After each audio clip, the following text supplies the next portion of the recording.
Translation process हमारे central dogma का last process है, और सेंट्रल डोग्मा में जो लास्ट प्रोसेस है उसमें हम बेसिकली प्रोटीन सिंथेसिस देखते हैं।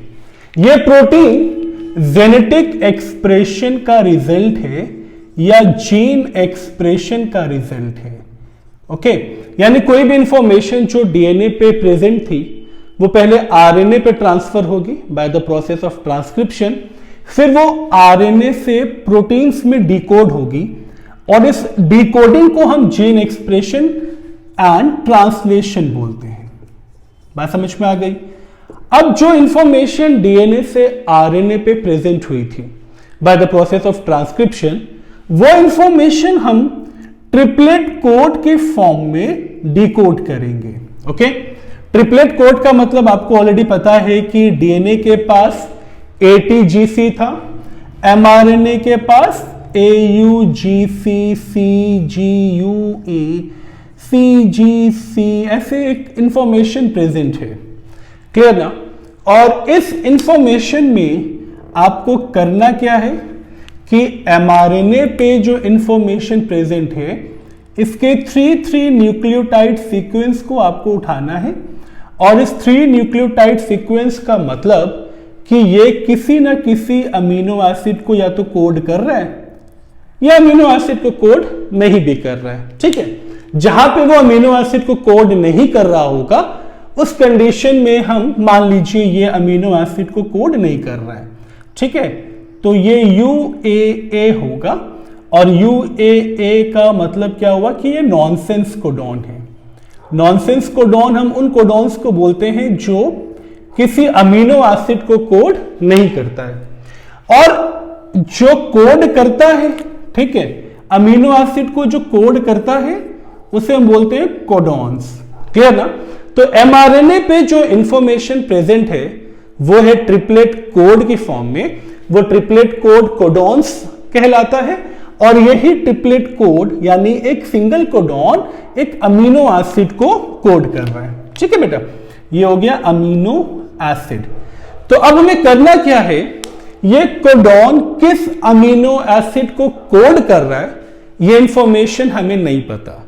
तो अब इस इंफॉर्मेशन को जो कि कोडेड फॉर्म में है, यानी इन कोडॉन्स को हम डिकोड करेंगे into an amino acid chain.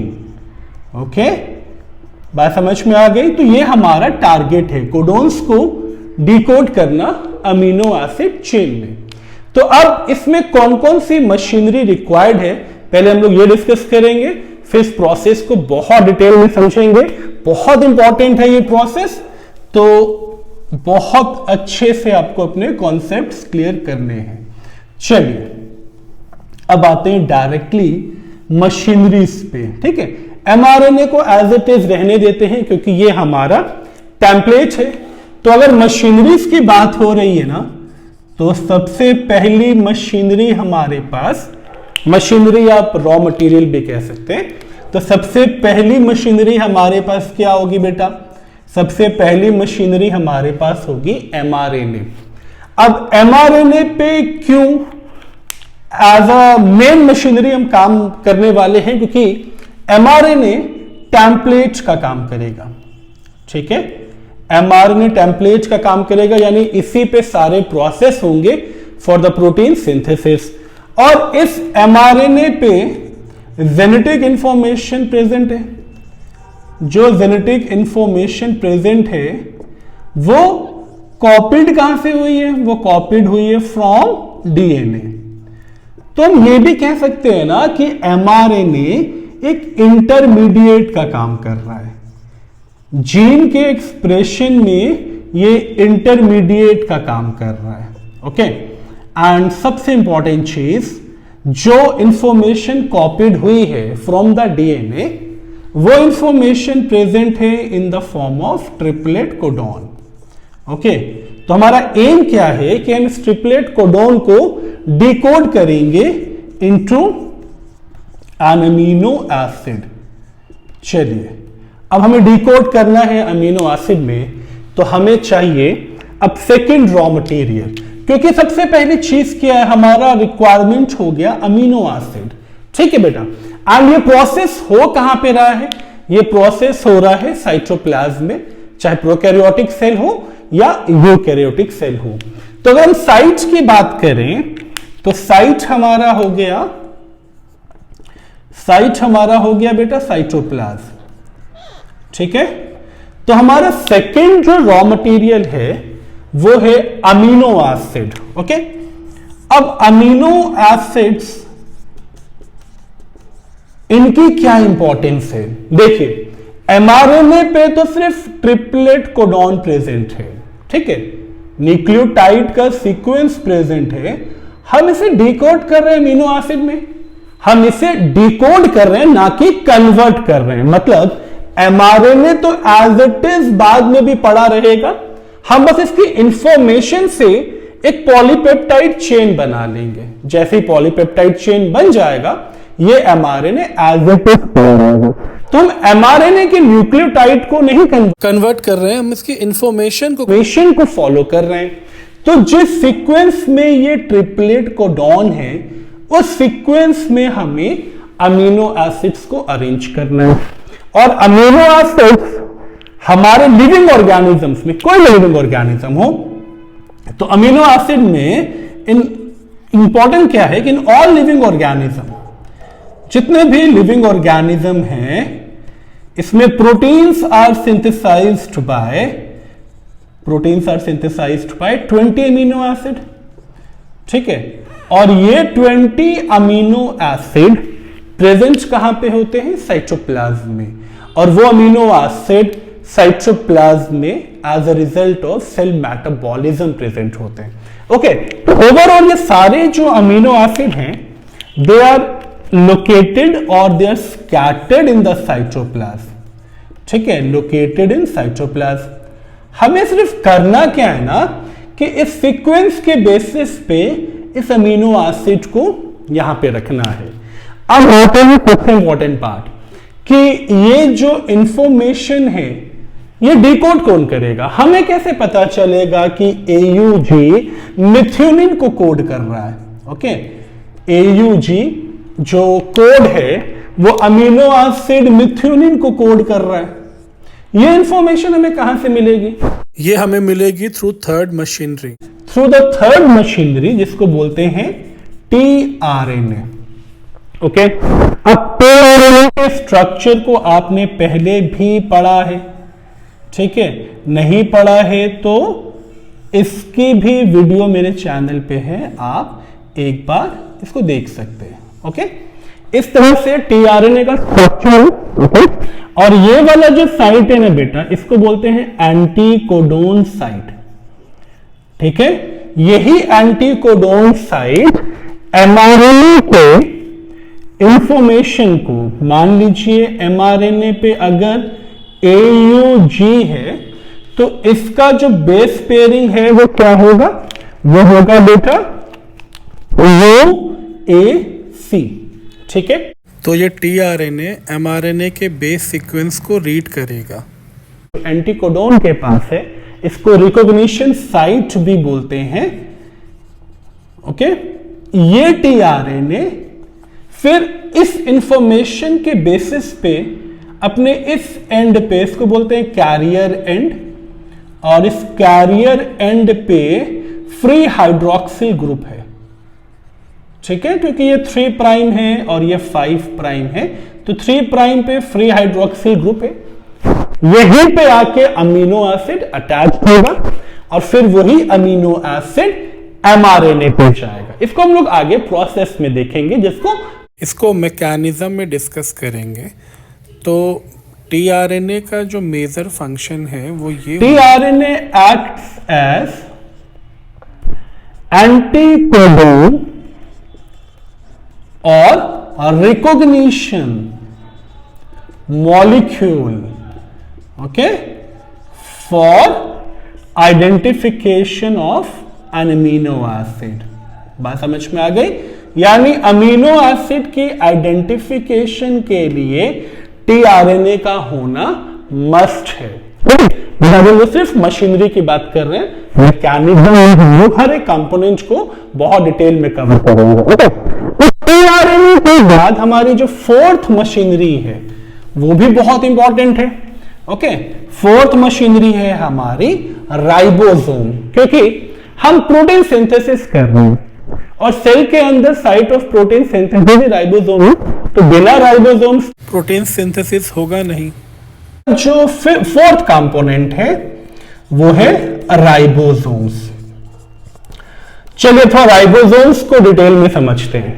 Ribosomes की 2 सब यूनिट्स हैं। अगर आपने राइबोसोम्स को 9th में 11th में पहले पढ़ा है तो ये चीज पता होगी कि प्रोकैरियोट्स में ये जो 2 सब यूनिट है ये है एज 50S एंड 30S। ठीक है, S आपको याद होगा, इसे स्वेडबर्ग कॉफिशिएंट बोलते हैं। ओके, स्वेडबर्ग यूनिट भी कह सकते हो, स्वेडबर्ग कॉफिशिएंट भी कह सकते हो। क्लियर हुआ? और यूकैरियोट्स में ये 2 सब यूनिट्स जो हैं वो as a 60S and 40S present होता है। ओके, आइए इसको थोड़ा और डिटेल में समझते हैं, क्योंकि ये मेन साइट है प्रोटीन सिंथेसिस का, तो इसके बारे में बहुत सी इंफॉर्मेशन एनसीईआरटी में नहीं दी हुई है जो आपको समझना है। इन 2 सब यूनिट्स को हम उठा लें। ठीक है, तो एक जो हमारा लार्ज सब यूनिट है ये, ओके, इसके ऊपर 3 सब यूनिट और आ जाती हैं और ये हो गया बेटा हमारा स्मॉल सब यूनिट। ओके, तो ये हो गया लार्ज सब यूनिट, ये हो गया स्मॉल सब यूनिट। अब एक जो सबसे इंपॉर्टेंट पार्ट है, ये दोनों सब यूनिट हमेशा डिसोसिएटेड रहते हैं, यानी जब तक प्रोटीन सिंथेसिस नहीं होगा ये कभी भी एसोसिएट नहीं होगा। तो लार्ज एंड स्मॉल सब units associates only during protein synthesis. ठीक है, अगर प्रोटीन सिंथेसिस नहीं होगा तो ये कभी भी एसोसिएट नहीं होंगी। ये एसोसिएट सिर्फ प्रोटीन सिंथेसिस के टाइम पे होगी। अब इसके एसोसिएशन में ये भी बहुत इंपॉर्टेंट है नीट पॉइंट ऑफ व्यू से, मैग्नीशियम आयन का कॉन्सेंट्रेशन हाई होना चाहिए। ठीक है, तभी ये दोनों सब यूनिट्स एसोसिएट हो जाएंगे। अब ये बात समझ में आ गई, यानी अगर ये एसोसिएट हो रहा है तो प्रोटीन सिंथेसिस होगा, नहीं हो रहा है तो प्रोटीन सिंथेसिस नहीं होगा। अब इन 3 जो मैंने सब यूनिट्स ड्रॉ की हैं लार्ज सब यूनिट्स में, इसको बोलते हैं ई, पी एंड ए साइट। अब इसकी इंपॉर्टेंस ये है, ए साइट, अब आपको ए से याद रखना है कि यहां पे अमीनो एसिड्स बाइंडिंग साइट है। ओके, यहां पे सारे अमीनो एसिड्स जो टीआरएनए एमआरएनए के बेसिस के सीक्वेंस के अकॉर्डिंग टीआरएनए पे बाइंड करेगा अमीनो एसिड्स को, फिर ए साइट पे लाके से ड्रॉप करेगा। तो ए साइट्स पे सारे अमीनो एसिड्स टीआरएनए लाके ड्रॉप नहीं करेगा, टीआरएनए भी यहां प्रेजेंट रहेगा।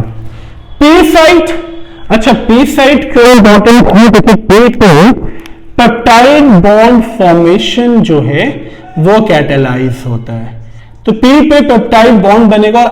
Amino acid and peptide bond का मतलब पॉलीपेप्टाइड चेन, हम अब इसको भी डिस्कस करेंगे। और ये जो ए साइट है ये एग्जिट साइट है, यानी जब टीआरएनए जो अमीनो एसिड को लाया, भाई अमीनो एसिड को तो टीआरएनए लेके आया है, वो टीआरएनए पी साइट पे अमीनो एसिड को ट्रांसफर करेगा एंड इसके बाद वो टीआरएनए यहां से डीलिंक हो जाएगा। ठीक है, तो ये टीआरएनए जो है वो एग्जिट साइट से रिमूव हो जाएगा, यानी टीआरएनए को यहां पे आने के बाद काम खत्म, अमीनो एसिड उसने ड्रॉप कर दिया है, जिसके बीच में पेप्टाइड फॉर्मेशन कंप्लीट होगा।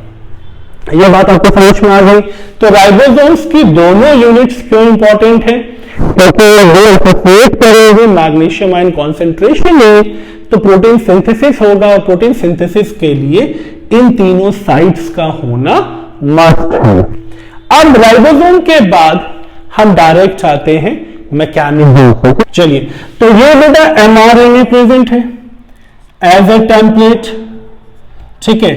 अब यहां पे एमआरएनए पे कोडॉन्स प्रेजेंट है। चलिए, तो ये हो गया आपका एमआरएनए, ओके, ये प्रेजेंट है एज ए टेम्पलेट, और ये एमआरएनए हमें मिला है because of transcription.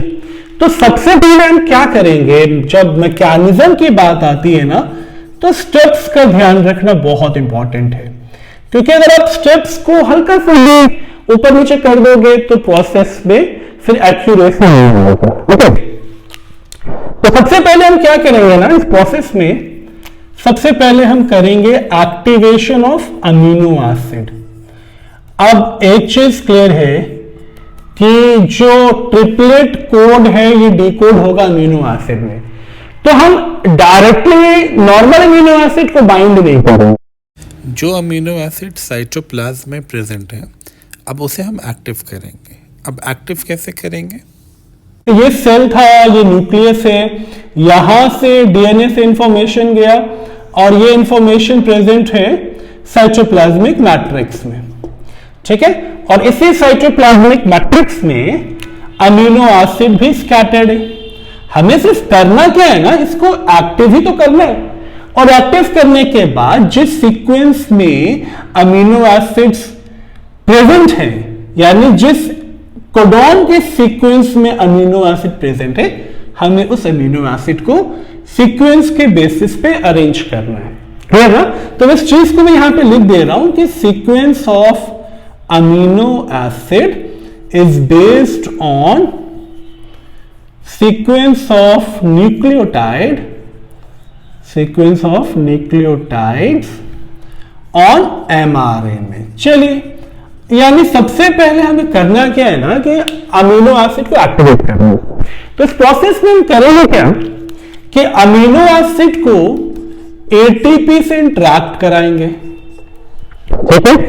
ATP energy currency है, एनर्जी करेंसी का मतलब अब अमीनो एसिड चार्ज्ड हो जाएगा, और ये जो प्रोसेस है ये कोडॉन के प्रेजेंस में होगा, जिसे अमाइनो असाइल टीआरएनए सिंथेटेज बोलते हैं, ओके। अमाइनो एसाइल कॉम्प्लेक्स भी बुक में मेंशन होता है, तो इसे लेके कंफ्यूज नहीं होना। अल्टीमेटली इसको हम टीआरएनए पे ही बाइंड करेंगे बाद में, तो बाइंडिंग से पहले हम अमीनो एसिड को एक्टिव करेंगे।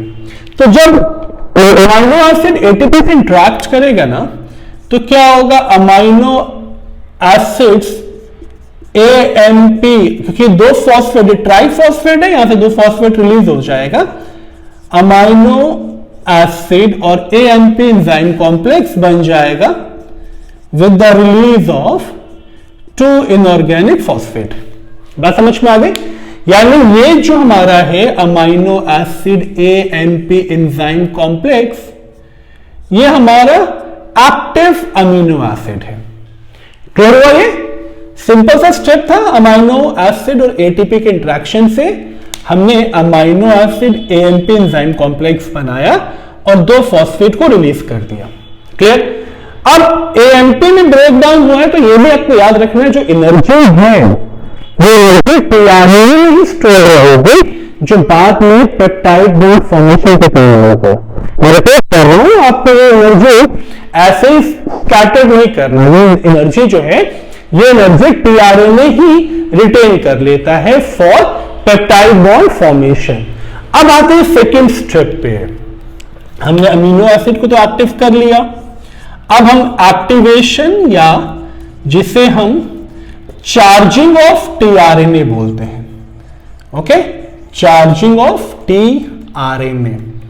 अब देखिए, चार्जिंग ऑफ टीआरएनए का मतलब क्या है, दोबारा से हमें उस टीआरएनए के डायग्राम की जरूरत है, ओके। देखिए, चार्जिंग ऑफ टीआरएनए का मतलब यह है कि ये जो एक्टिवेटेड अमीनो एसिड है ना, मान लीजिए ये एक्टिवेटेड अमीनो एसिड है, ये आके इस थर्ड एंड पे जिसको फ्री हाइड्रोक्सी ग्रुप मिला हुआ है, और अमीनो एसिड के पास क्या होता है, अमीनो एसिड के पास कार्बोक्सिलिक ग्रुप होता है। तो ये carboxylic group of amino acid with hydroxyl group, ये जो तरीका है ना, इसी तरीके से, इसी मेथड से अमीनो एसिड अटैच्ड हो जाएंगे। ठीक है, अब इस चीज को और समझ रहे हैं, ये जो बाइंडिंग हो रही है अमीनो एसिड की, बाइंडिंग ऑफ अमीनो एसिड या binding of charged amino acid, ठीक है, binding of charged amino acid at carrier end, क्योंकि मैं पहले ही डायग्राम में शो कर चुका हूं, इसको कैरियर एंड बोलते हैं। ठीक है, एट कैरियर एंड।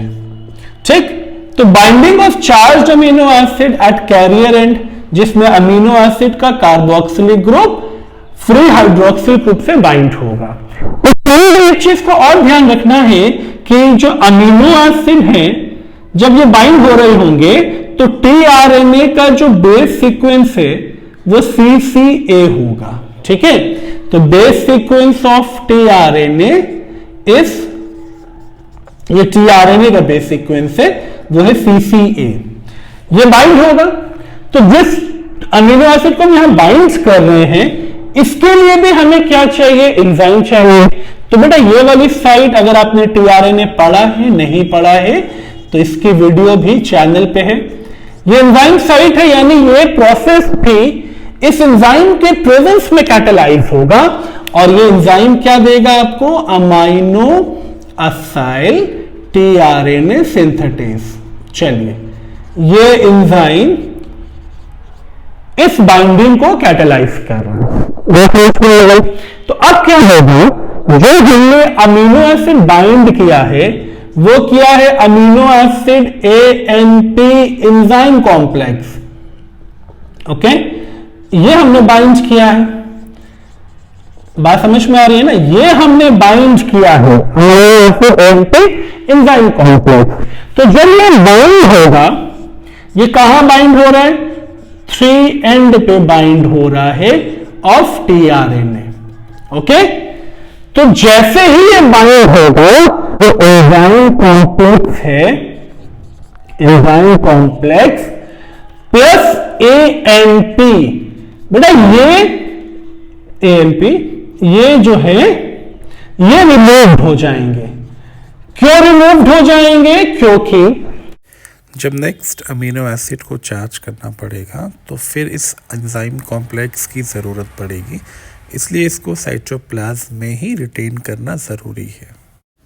इस एनर्जी को भी रिलीज करना इम्पॉर्टेंट है, जो टीआरएनए के पास प्रेजेंट रहेगी for the formation of peptide bond.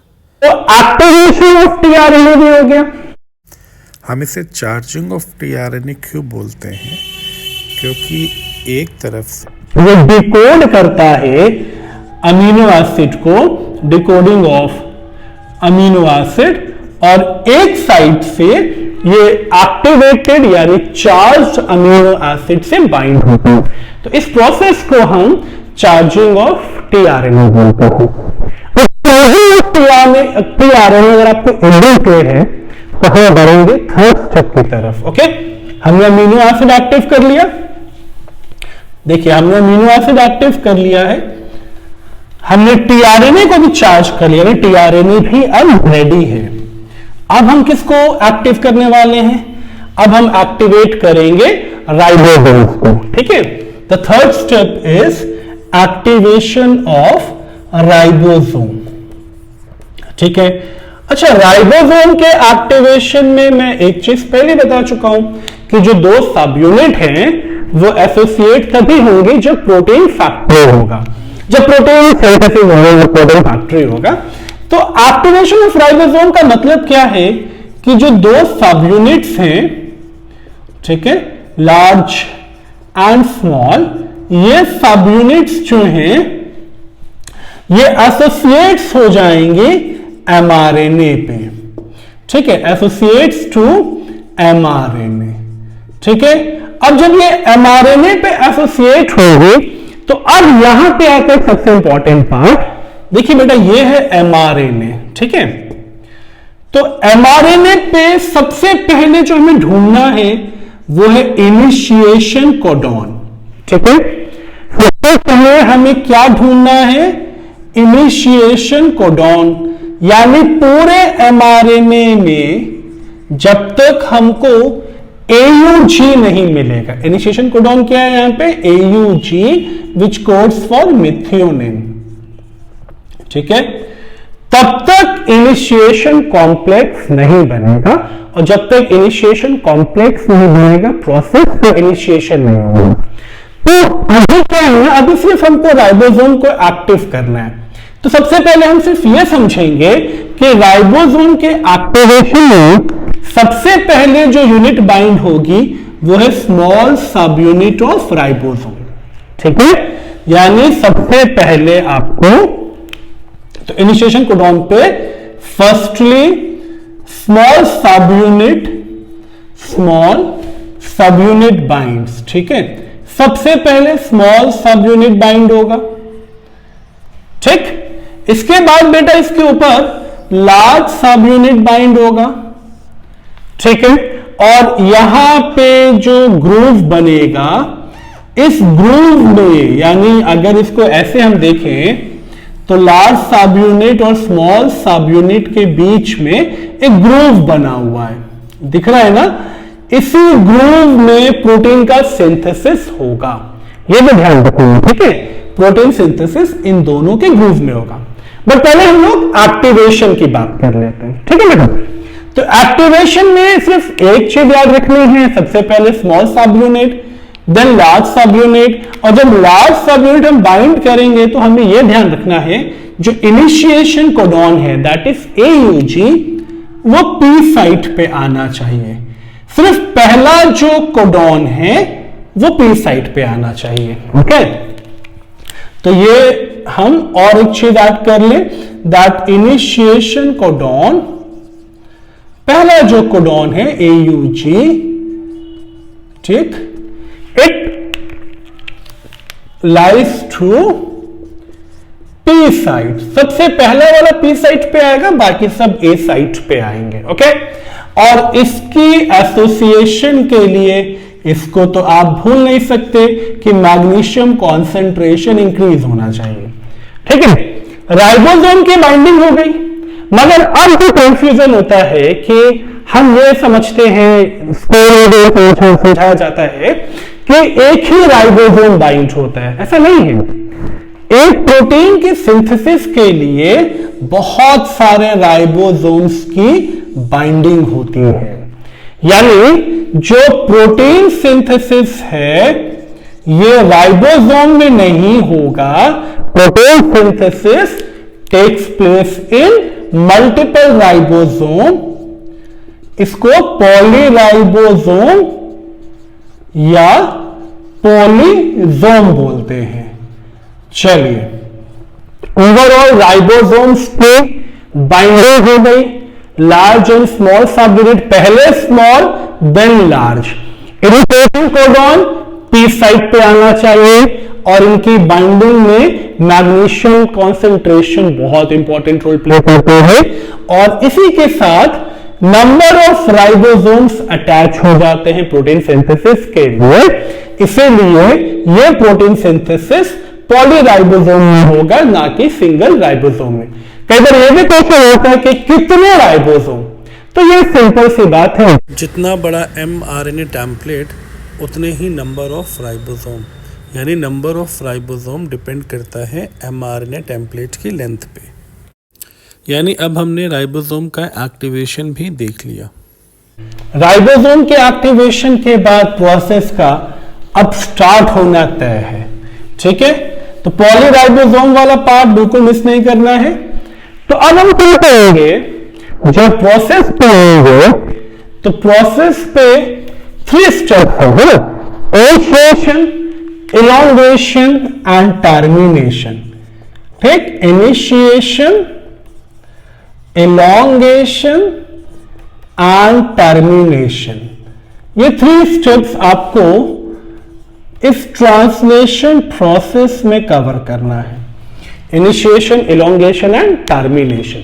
आइए पहले इनिशिएशन को समझते हैं।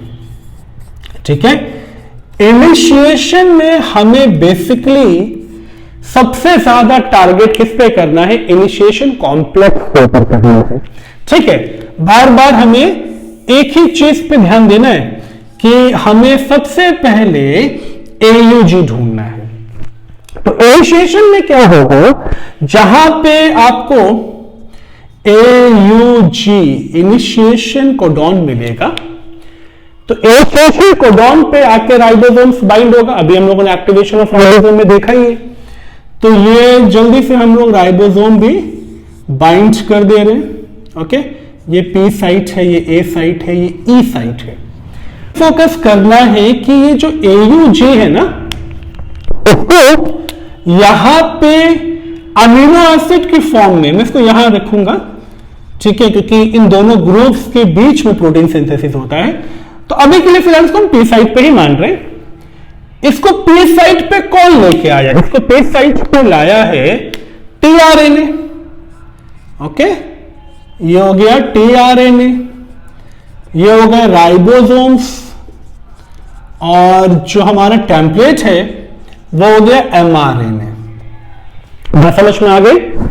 TRNA, mRNA, ribosome along with amino acid. Clear? Amino acid जो कि इनिशिएशन कोडॉन पे बेस्ड है। इस सबका एसोसिएशन, यानी जैसे सारी चीजें एक साथ आ जाएंगे, यहां पे बनेगा इनिशिएशन कॉम्प्लेक्स। ठीक है, इनिशिएशन कॉम्प्लेक्स। तो इनिशिएशन कॉम्प्लेक्स बन गया। अब इनिशिएशन कॉम्प्लेक्स में प्रोटीन्स एक्ट करता है, जैसे इनिशिएशन फैक्टर या यूकैरियोटिक इनिशिएशन फैक्टर। उस प्रोटीन की बात करें तो इनिशिएशन फैक्टर और यूकैरियोटिक इनिशिएशन फैक्टर यूकैरियोट्स के लिए है, ये प्रोकैरियोट्स के लिए। इनका काम सिर्फ इतना है कि ये स्मॉल सब यूनिट ऑफ राइबोसोम को ये एमआरएनए से बाइंड करता है। ठीक है, स्मॉल सब unit of ribosomes binds with mRNA. तो इसका फंक्शन सिर्फ इतना है कि ये स्मॉल सब यूनिट को एमआरएनए पे बाइंड करेगा, स्मॉल सब यूनिट ऑफ राइबोसोम को एमआरएनए पे बाइंड करेगा। एंड जैसे ही लार्ज सब यूनिट बाइंड होगा, ऑन बाइंडिंग ऑफ लार्ज सब यूनिट, जैसे ही लार्ज सब यूनिट बाइंड होगा, ये रिलीज हो जाएगा। यानी जो आईएफ है, इनिशिएशन फैक्टर ऑफ प्रोकैरियोट या यूकैरियोटिक इनिशिएशन फैक्टर, ये आईएफ और ईआईएफ ये रिलीज हो जाएंगे। बात समझ में आ गई? तो इनिशिएशन फैक्टर का काम सिर्फ इतना है कि ये सिर्फ स्मॉल सब यूनिट को बाइंड करने में हेल्प करता है, लार्ज को नहीं, क्योंकि स्मॉल एंड लार्ज के बाइंडिंग तो मैग्नीशियम कॉन्सेंट्रेशन में बेस्ड है। मगर जैसे पहले तो स्मॉल बाइंड हो रहे, तो वैसे स्मॉल बाइंड होगा और उसके ऊपर लार्ज बाइंड होगा, तो ये प्रोटीन्स रिलीज हो जाएंगे, इस पोजीशन से अलग हो जाएगा। अब इस इनिशिएशन कॉम्प्लेक्स पे मैं इस चीज को बहुत डिटेल में समझाऊंगा, क्योंकि यहां बहुत से बच्चों को कंफ्यूजन रहता है।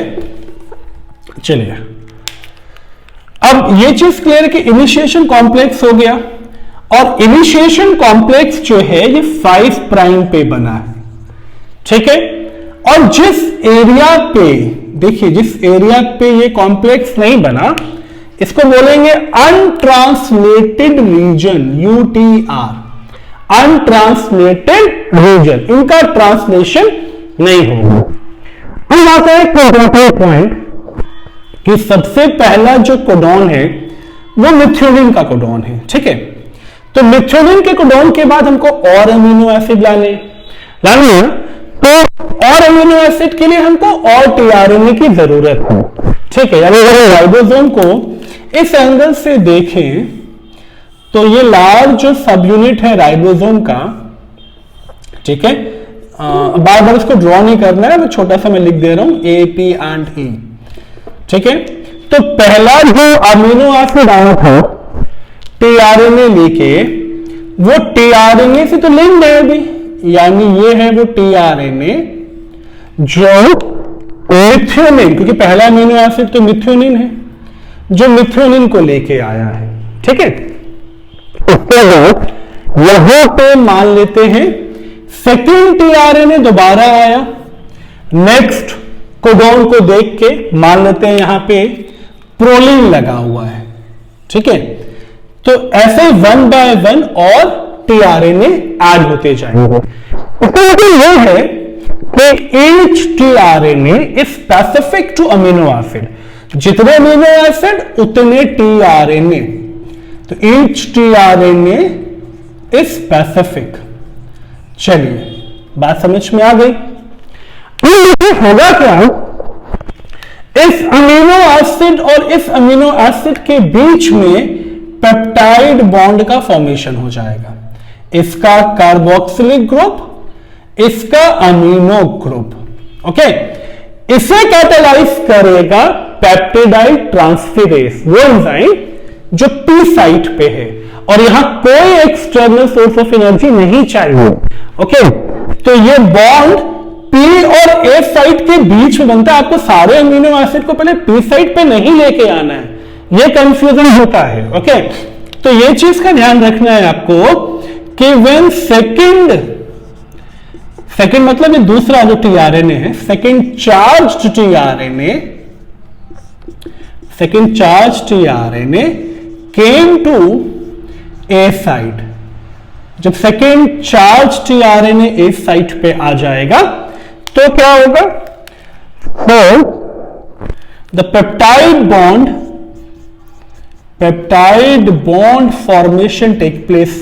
Okay, peptide bond formation takes place between, ये इंपॉर्टेंट है, takes place between the first amino acid at P site and second amino acid at A site। Okay, इन दोनों के बीच में पेप्टाइड बनेगा by peptidyl transferase. Okay, by peptidyl transferase. अब ये जो एंजाइम है, इसकी भी एक बड़ी इंटरेस्टिंग बात क्या है कि यहां पे ये जो एंजाइम है ये प्योरली आरएनए एंजाइम है। हम लोगों ने क्या पढ़ा कि सारे एंजाइम्स प्रोटीन हैं, बट ये प्योरली आरएनए एंजाइम है, यानी पेप्टिडाइल ट्रांसफेरेज एक प्योर आरएनए एंजाइम है। इस स्टेप को कैटालाइज करता है, पेप्टाइड बॉन्ड की फॉर्मेशन को कैटालाइज करता है without external source of energy, यानी यहां पे कोई एक्सटर्नल सोर्स ऑफ एनर्जी नहीं चाहिए। ठीक है, कोई एक्सटर्नल सोर्स ऑफ एनर्जी नहीं चाहिए। ताकि आपको स्टेप लग रहा है, इसको मान लेते हैं स्टेप नंबर ए, इसको मान लेते हैं स्टेप नंबर बी। अब क्या होगा ना, स्टेप नंबर सी में जो पेप्टाइल ट्रांसफेरेज पेप्टाइड बनाएगा, अब क्या होगा कि जो टीआरएनए ए साइट पे है ये पी साइट पे आ जाएगा। ठीक है, तो tRNA of A site move to P site. अब ये पी साइट की तरफ मूव कर गया। इस प्रोसेस को बोलते हैं बेटा ट्रांसलोकेशन, और ट्रांसलोकेशन में यानी इस मूवमेंट में ए से पी की तरफ जीटीपी कंज्यूम होता है। ओके, तो यहां पे जो एनर्जी है वो जीटीपी लगती है इस ट्रांसलोकेशन में। तो ट्रांसलोकेशन में जीटीपी कंज्यूम होता है, ना कि पेप्टाइड बॉन्ड फॉर्मेशन में। पेप्टाइड बॉन्ड में कोई एक्सटर्नल सोर्स ऑफ एनर्जी नहीं चाहिए, ये एंजाइम कैटालाइज कर देगा।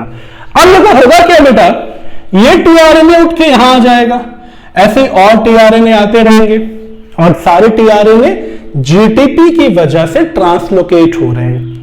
अब अल्टीमेटली क्या होगा कि ये सारे टीआरएनए अपने आप को डीलिंक करेंगे फ्रॉम ई साइट, यानी अब ई साइट से ये सारे टीआरएनए जो हैं ये बाहर आना स्टार्ट हो जाएंगे और यहीं से पॉलीपेप्टाइड बनना स्टार्ट हो जाएगा। ओके, तो टीआरएनए जो है they delinks itself the dealings from E site, क्योंकि ई का फंक्शन ही ये है कि ये एलिमिनेशन या एग्जिट साइट है टीआरएनए का। यहां तक क्लियर हो गया। अब ये प्रोसेस चलता जा रहा है, चलता जा रहा है, चलता जा रहा है, ठीक है। और मान लेते हैं यहां पे यूएए प्रेजेंट है, यूजीए प्रेजेंट है, यूएजी प्रेजेंट है, ठीक है। यूजीए, यूएजी, यूए, ये सारे क्या हैं? ये सारे हैं नॉनसेंस कोडॉन, टर्मिनेशन कोडॉन। तो टर्मिनेशन के लिए सिर्फ एक चीज का ध्यान रखना है, बहुत छोटा सा प्रोसेस भी है बेटा टर्मिनेशन का। The presence of nonsense codon, okay, presence of stop signals, ये ज्यादा अप्रोप्रिएट टर्म है, स्टॉप सिग्नल्स या नॉनसेंस कोडॉन। जैसे नॉनसेंस कोडॉन आएगा, ठीक है, यानी यहां पे जैसे यूएए है, तो यहां पे की बात क्या होगा, जो सब यूनिट्स हैं, स्मॉल एंड लार्ज सब यूनिट्स, ये डिटैच हो जाएंगी, डिटैच हो जाएंगी एमआरएनए से, और ये प्रोसेस यहीं पे आके स्टॉप हो जाएगा। तो टर्मिनेशन प्रोसेस तो बहुत इजी है, जो प्रोटीन सिंथेसाइज हो गया है वो प्रोटीन, चलिए बेटा इस प्रोसेस को इस स्पेस में कवर हम लोग करेंगे। अब वो जो प्रोटीन्स हैं, है ना, ये बड़ा इंपॉर्टेंट है। राइबोसोम्स अपने प्रोटीन को एंडोप्लाज्मिक रेटिकुलम में भी ट्रांसफर करता है। अब क्या होगा कि राइबोसोम्स क्या करेंगे, राइबोसोम्स कुछ प्रोटीन साइटोप्लाज्म में है, कुछ मेम्ब्रेन से गए हैं, तो राइबोसोम्स प्रोटीन्स को, ये जो प्रोटीन्स हैं, अगर इसको मेम्ब्रेन से बाउंड करता है, मान लीजिए एंडोप्लाज्मिक रेटिकुलम से बाइंड करेगा, तो राइबोसोम इस एंडोप्लाज्मिक रेटिकुलम से अटैच्ड होगा। तो जब राइबोसोम एंडोप्लाज्मिक रेटिकुलम से अटैच होगा तो ये स्ट्रक्चर बन जाएगा रफ एंडोप्लाज्मिक रेटिकुलम, ओके। यहां पे प्रोटीन का स्टोरेज प्लेट है, और इस अटैचमेंट में भी एक प्रोटीन काम करता है जिसको बोलते हैं राइबोफोरिन 1 एंड राइबोफोरिन 2, ओके। तो ये हमारा लास्ट स्टेप है ट्रांसलेशन प्रोसेस का।